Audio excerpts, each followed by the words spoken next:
천국과 영생을 소망하는 사랑하는 성도님들 인사드리겠습니다. 안녕하십니까? 저는 신천지 예수교회 강사 김범진입니다.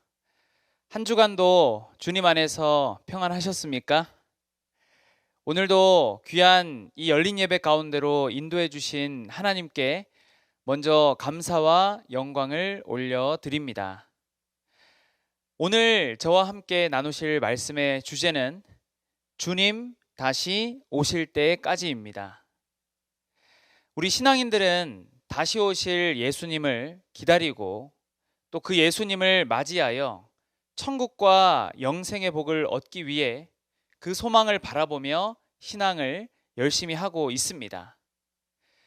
그렇다면 성경에서는 예수님이 언제 어디에 다시 오신다고 하시는지, 그리고 예수님 다시 오실 때 우리는 무엇을 준비해야 된다라고 하시는지 말씀을 해주시고 있는데요. 오늘 이 말씀을 통해 함께 상고해 보도록 하겠습니다. 먼저 본문 말씀 데살로니가전서 5장 23절을 함께 읽겠습니다.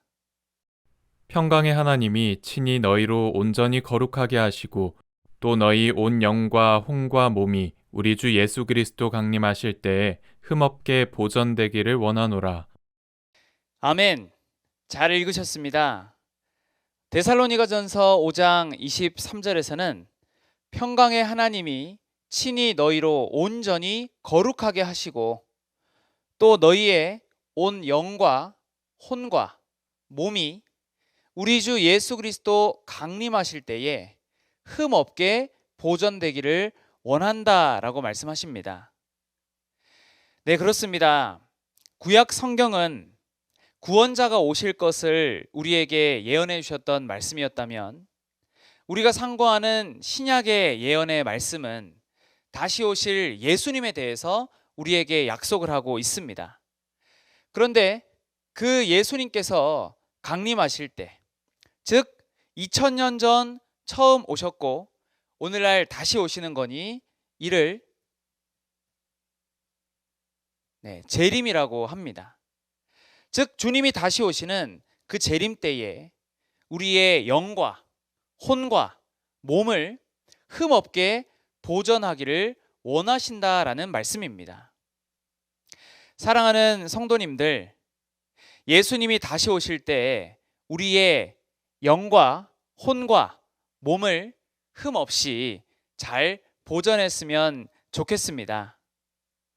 그런데 많은 신앙인들이 궁금해하는 것이 바로 우리 예수님 언제 다시 오시는지에 대해 정말로 궁금해하고 있습니다. 그럼 우리 예수님은 언제 오시는 것일까요? 물론 성경에서는 몇 년, 몇 월, 며칠 이렇게 연, 월, 일 그 날짜와 시간까지를 말씀해 주지는 않으시지만 무슨 일 후에 예수님이 다시 오실 것을 미리 우리에게 알려주셨습니다. 그러면 무슨 일이 있고 나서 예수님이 다시 오신다고 하셨는지 마태복음 24장 29절에서 31절을 함께 읽겠습니다. 그날 환난 후에 즉시 해가 어두워지며 달이 빛을 내지 아니하며 별들이 하늘에서 떨어지며 하늘의 권능들이 흔들리리라. 그때 인자의 징조가 하늘에서 보이겠고 그때 땅의 모든 족속들이 통곡하며 그들이 인자가 구름을 타고 능력과 큰 영광으로 오는 것을 보리라. 저가 큰 나팔 소리와 함께 천사들을 보내리니 저희가 그 택하신 자들을 하늘 이 끝에서 저 끝까지 사방에서 모으리라. 아멘. 잘 읽으셨습니다. 마태복음 24장은 예수님 다시 오실 때에 대해서 미리 예언해 주신 약속의 말씀이 되겠는데요. 그 중에서도 29절의 말씀을 보니까 그날 환난 후에 즉시 해가 어두워지고 달이 빛을 내지 아니하며 별들이 하늘에서 떨어지며 하늘의 권능들이 흔들린다는 말씀이 기록되어 있습니다. 그리고 30절에는 그때에 인자의 징조가 하늘에서 보이겠고. 자, 인자 하면 누구십니까? 바로 우리 예수님이시죠. 우리 예수님의 징조가 그때 보인다고 합니다. 그리고 그때에 땅의 모든 족속들이 통곡하며 그들이 인자가 구름을 타고 능력과 큰 영광으로 오는 것을 보리라 라고 하시죠. 그리고 들어보신 분도 계시겠지만 예수님 다시 오실 때는 무슨 소리가 난다고 합니까? 네, 바로 큰 나팔 소리와 함께 천사들을 보내신다 하십니다. 저희가 그 택하신 자들을 하늘이 끝에서 저 끝까지 사방에서 모은다라고 말씀합니다. 자, 그럼 여기서 중요한 사실은 예수님은 무슨 일 후에 오신다고 약속하신 것입니까? 네, 그렇습니다. 해, 달, 별이 어두워지고 떨어지는 일이 있고 나서, 그런 일이 있은 후에 다시 오시는 재림이 있어지게 된다라는 것입니다. 그리고 그때에는 큰 나팔 소리와 함께 천사들을 보내서 택하신 자들을 모은다라고 약속하신 것이죠. 그럼 질문을 드려보겠습니다. 예수님 다시 오실 때 어두워지고 떨어지는 이 해달별은 정말 문자 그대로의 자연계의 해달별을 말씀하시는 것이겠습니까? 정말 자연계의 해달별이 어두워지고 떨어진다면 우리 지구에 있는 사람들은 아무도 살아남지 못하지 않겠습니까? 그런데 어찌 택하신 자들을 사방에서 모은다고 하시는 것일까요? 네, 맞습니다. 이 말씀은 바로 다시 오실 그 예수님의 재림에 대하여 비유로 기록하신 말씀이 되겠습니다. 이 내용은 마태복음 24장에만 나오는 것이 아닙니다. 예수님 다시 오실 때에 대해서 자세하게 예언을 기록한 요한계시록에도 이와 같은 내용이 나오는데요. 요한계시록 6장 12절에서 13절입니다. 내가 보니 여섯째 인을 떼실 때에 큰 지진이 나며 해가 총담같이 검어지고, 해가 어두워진다는 것입니다. 그리고 온 달이 피같이 되며 하늘의 별들이 무화과나무가 대풍에 흔들려 선과 실이 떨어지는 것 같이 땅에 떨어진다 말씀하셨습니다.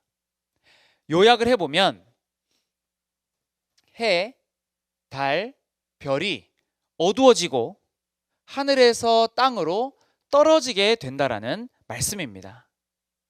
우리가 조금 전에 보았던 마태복음 24장 29절 이하의 말씀과 같은 내용이 되겠습니다. 그리고 이어지는 계시록 7장 1절 이하에는 이 일 후에 라고 하시면서 계시록 6장에 해달별이 어두워지고 떨어진 후에 인을 쳐서 인 맞은 자 12지파 14만 4천으로 하여금 하나님의 새 나라와 새 민족을 창조하신다는 말씀이 기록되어 있습니다. 그럼 여기서 우리가 알아야 하는 것은 이 해달별이 어두워지고 떨어지는 것의 의미가 되겠는데요. 이 해달별의 영적인 의미를 알아보기 위해서 창세기 37장의 말씀을 우리가 보도록 하겠습니다. 창세기 37장 9절에서 11절입니다. 요셉이 다시 꿈을 꾸고 그 형들에게 고하여 가로되 내가 또 꿈을 꾼즉 해와 달과 11별이 내게 절하더이다 하니라. 그가 그 꿈으로 부형에게 고하매 아비가 그를 꾸짖고 그에게 이르되 너의 꾼 꿈이 무엇이냐? 나와 너의 모와 너의 형제들이 참으로 가서 땅에 엎드려 너에게 절하겠느냐? 그 형들은 시기하되 그 아비는 그 말을 마음에 두었더라. 이렇게 기록이 되어 있습니다. 네, 이 말씀을 통해 우리는 성경에서 말씀하시는 이 해와 달과 별의 의미에 대해서 알 수가 있습니다. 바로 요셉이 꾼 꿈에 해와 달과 11별이 나와 자신에게 절을 하는 꿈을 꾸었는데요. 그 내용은 바로 이 요셉의 아버지와 그리고 어머니와 그리고 형들을 가리키는 내용이었던 것입니다. 다시 말해 하나님께서 택하신 그 야곱의 가족, 선민을 하늘의 해, 달, 별로 비유하셨던 것이죠. 그러면 우리가 조금 전에 살펴보았던 마태복음 24장 29절과 계시록 6장 12절에 해달별이 어두워지고 떨어진다는 것 또한 이제 조금 이해가 되시지 않습니까? 바로 예수님은 주 재림 때에 택하신 선민이 멸망을 받고 난 후에 다시 오시어서 큰 나팔 소리와 천사들을 보내어 택하신 자들을 모으신다는 말씀이 되는 것입니다. 그럼 우리는 또 알아야 할 것이 주 재림 때에 예수님이 택한 선민은 어떠한 자들이며 또한 그들이 왜 멸망을 당하게 되는지 이러한 것들을 알아야 되지 않겠습니까? 그래서 예수님 다시 오실 때 이 모든 것을 보고 듣고 교회들에게 가서 증거하는 예수님의 사자를 보내주시겠다 약속하신 것입니다. 이 내용은 계시록 22장에 잘 기록이 되어 있습니다. 먼저 계시록 22장 8절입니다. 이것들을 보고 들은 자는 나 요한이니 내가 듣고 볼 때에 이 일을 내게 보이던 천사의 발 앞에 경배하려고 엎드렸더니, 즉 계시록이 성취되는 때에 그 현장에서 모든 사건을 보고 듣는 한 사람이 있다라는 것입니다. 그리고 16절에 나 예수는 교회들을 위하여 내 사자를 보내어 이것들을 너희에게 증거하게 하였노라. 나는 다윗의 뿌리요 자손이니 곧 광명한 새벽 별이라 하시더라. 아멘. 예수님 다시 오실 때는 예수님의 사자를 보내주시겠다라는 것입니다. 그리고 그가 보고 들은 것을 증거할 때 우리는 그 증거를 받고 어떤 사람들이 재림 때에 택한 선민인지, 그들에게 어떤 일이 있기에 그들이 멸망당하는 일이 있는지, 그리고 예수님은 어디에 다시 오시는지까지 우리는 깨달을 수가 있는 것입니다. 네, 그래서 예수님이 언제 오시는가에 대한 답은 바로 해달별이 어두워지고 떨어진 후, 즉 선민이 멸망받은 후에 다시 오심을 우리는 깨달을 수가 있겠습니다. 이어서 예수님은 어디에 오신다고 약속하셨는지 성경을 통해 살펴보도록 하겠습니다.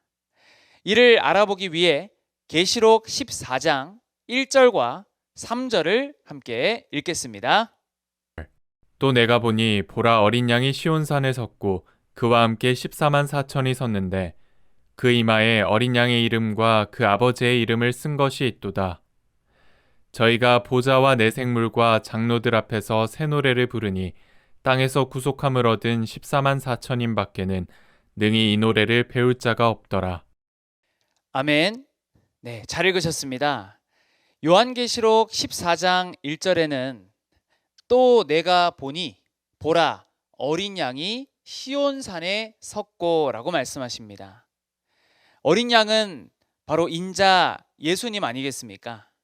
즉 다시 오시는 예수님은 계시록이 성취되는 주 재림 때에는 바로 시온산에 오신다는 걸 우리가 알 수가 있겠습니다.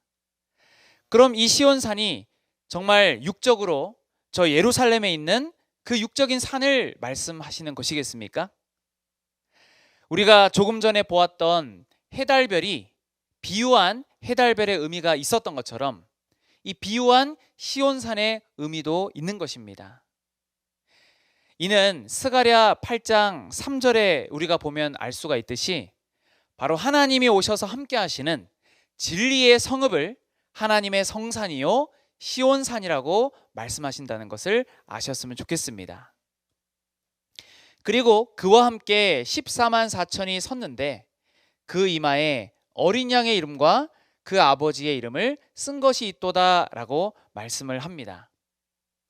즉 예수님 다시 오실 때는 그 예수님께서 시온산에 오시게 되고 그 예수님과 함께하는 14만 4천이라는 사람들도 있다라는 것입니다. 그리고 이어서 3절에는 저희가 보좌와 내 생물과 장로들 앞에서 새 노래를 부르니 땅에서 구속함을 얻은 14만 4천인 밖에는 능히 이 노래를 배울 자가 없더라라고 말씀합니다. 이 시온산에는 예수님만 계시는 것이 아니라 바로 하나님의 보좌도 이 시온산에 와 계심을 우리가 알 수가 있겠습니다.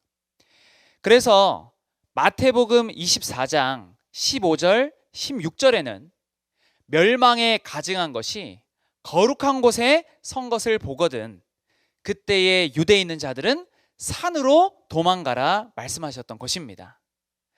사랑하는 성도님들, 예수님 다시 오실 때 우리는 어디로 나아가야 하겠습니까? 바로 하나님도 예수님도 함께 하시는 시온산으로 나아가야 할 줄로 믿습니다. 그리고 계시록에는 하나님도 예수님도 천국도 한 사람에게 올 것을 약속하고 있는데요. 계시록 3장 12절입니다. 이기는 자는 내 하나님 성전의 기둥이 되게 하리니 그가 결코 다시 나가지 아니하리라. 내가 하나님의 이름과 하나님의 성 곧 하늘에서 내 하나님께로부터 내려오는 새 예루살렘의 이름과 나의 새 이름을 그의 위에 기록하리라.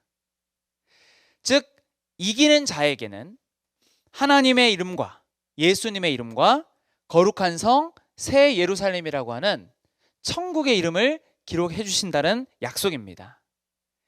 이는 우리가 집에 문패에 어떤 이름이 있으면 그 집에 사는 사람을 우리가 알 수가 있듯이 성경 고린도전서 3장에는 우리 사람을 하나님이 거하실 집이라고도 비유하십니다.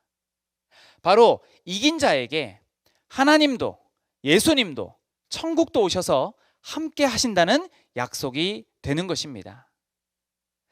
그럼 우리는 다시 오시는 예수님을 만나기 위해 반드시 이 이기는 자 한 사람을 찾아야 되지 않겠습니까?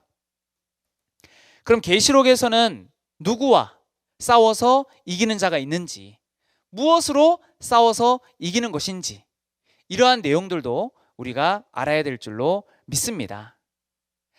우리가 조금 전에 보았던 계시록 22장 8절과 16절대로 오늘날 예수님이 보내주신 예수님의 사자는 이 모든 것을 보고 듣고 또한 계시록 10장에 열린 책을 받아먹고 이 모든 말씀을 증거하고 있습니다.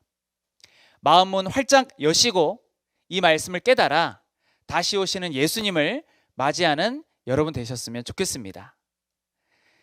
이제 마지막으로 예수님은 어떠한 자들에게 오신다고 약속하셨는지 함께 알아보도록 하겠습니다.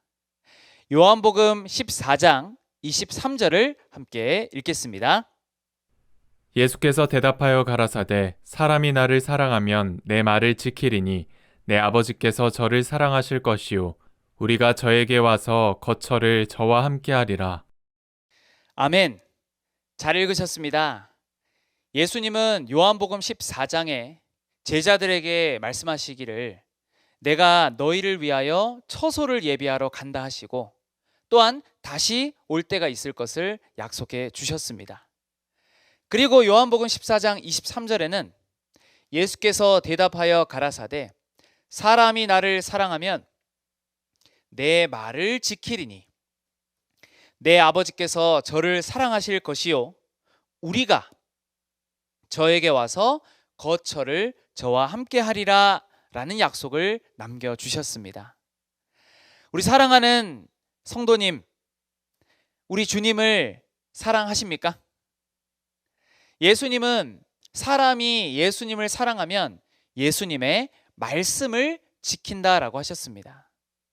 그리고 그 말씀을 지킨 자들에게 하나님도 예수님도 다시 오실 것을 약속하신 겁니다. 그럼 우리는 예수님의 말씀을 지켜야 할 텐데 예수님의 말씀을 뭐라고도 표현할 수가 있겠습니까? 바로 우리에게 남겨주신 새 언약의 말씀입니다. 이 새 언약의 말씀을 잘 깨닫고 지키는 자에게 하나님도 예수님도 다시 오신다는 것 아니겠습니까? 우리가 큰 목소리로 주여 주여 외친다고 해서 우리에게 오시는 것이 아니라는 것입니다. 우리가 이 새 언약의 말씀을 지켜야지만이 우리에게 예수님도 오시게 됩니다. 그러면 이 말씀을 지키기 위해서 우리는 어떻게 해야 되겠습니까? 네, 먼저 이 말씀의 뜻을 알아야 되겠죠. 그래서 마태복음 7장 21절에는 나더러 주여 주여 하는 자마다 천국에 다 들어갈 것이 아니요 다만 하늘에 계신 내 아버지의 뜻대로 행하는 자라야 들어가리라 말씀해 주신 겁니다. 주여 주여 하는 자라는 것은 기본적으로 신앙을 하는 사람들을 두고 말씀하시는 것이겠죠. 그러나 신앙을 한다고 해서 열심히만 한다고 해서 되는 것이 아니라는 것입니다. 바로 하늘에 계신 내 아버지 하나님의 뜻대로 행하는 자가 천국의 소망을 이룰 수가 있다는 것입니다. 그럼 하나님의 뜻을 행하려면 먼저는 어떻게 해야 되겠습니까? 이 뜻이 무엇인지 배워야 되겠고 들어야 되겠고 알고 깨달아야 되는 것입니다. 그래서 오늘 본문 데살로니가전서 5장 말씀을 우리가 상고해 보면 예수님은 어떠한 자들에게는 밤에 도적같이 오신다라고 말씀을 하고 있습니다. 우리 사랑하는 성도님들, 우리에게 예수님이 밤에 도적같이 임하시면 되겠습니까? 그럼 우리는 예수님을 맞이할 수가 없고 그 성경의 말씀처럼 우리에게 멸망이 홀연히 임하게 될 것입니다. 그러니 우리는 살전 5장의 말씀처럼 하나님과 예수님이 인정하시는 빛의 아들이 되어야 하겠습니다. 빛의 아들이 되기 위해서는 어떻게 해야 되겠습니까? 요한복음 1장 1절에서 4절에는 태초에 말씀이 계시니라 라고 하시면서 이 말씀이 곧 하나님이고 그 안에 생명이 있고 또 이 생명이 사람들의 빛이라고 하셨습니다. 우리가 하나님이 인정하시는 예수님이 인정하시는 빛의 아들이 되기 위해서는 바로 우리에게 주신 이 말씀을 깨달아야지만이 빛의 아들이 될 수가 있는 것입니다. 그리고 이렇게 말씀을 깨달은 빛의 아들에게 예수님이 다시 오시게 됨을 우리 성도님들 모두 깨달으셨으면 좋겠습니다. 오늘의 결론입니다. 함께 읽어보겠습니다. 말씀을 깨달아 지켜 다시 오시는 예수님을 맞이하는 자가 됩시다. 아멘. 예수님은 언제 오신다고 했습니까? 해, 달, 별이 어두워지고 떨어진 후, 즉 선민의 멸망 후에 오신다고 했습니다. 어디에 오신다고 하셨습니까? 시온산에 다시 오신다고 하셨고 이기는 자에게 오셔서 함께 하신다라고 하셨습니다. 그리고 우리가 그 주님을 맞이하기 위해서는 빛의 아들이라 하는 것처럼 하나님과 예수님의 말씀을 깨달아 지켜 행하는 자가 되어야 할 줄로 믿습니다. 천국과 영생을 소망하는 성도님들, 오늘의 이 말씀을 마음에 잘 새기시고 오늘날 예수님이 보내주신 예수님의 사자를 통해 이 계시록의 예언의 말씀을 꼭 깨달아서 주님 다시 오실 때에 주님을 맞이하는 우리 모두가 되었으면 좋겠습니다. 그럼 말씀은 여기서 마치고 함께 기도드리겠습니다. 감사하시고 고마우신 아버지 하나님, 오늘도 귀한 예배 시간을 통하여서 아버지 하나님께 신령과 진정의 예배를 올려드릴 수 있도록 인도하여 주시고 허락하여 주신 그 은혜에 참으로 감사드리옵나이다.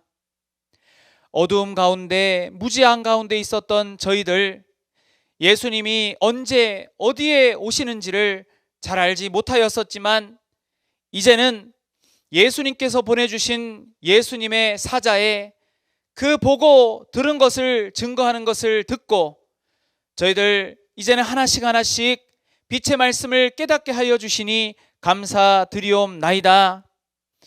주님께서 사랑하시는 모든 성도님들, 데살로니가전서 5장의 말씀처럼 주님 다시 오실 때에 우리의 영과 혼과 몸을 흠없이 보존하고 주님을 온전히 맞이하여 천국과 영생의 소망을 다 이룰 수만 있도록 인도하여 주시옵소서. 모든 것 감사드리며 예수님의 이름으로 기도 올려 드리옵나이다. 아멘.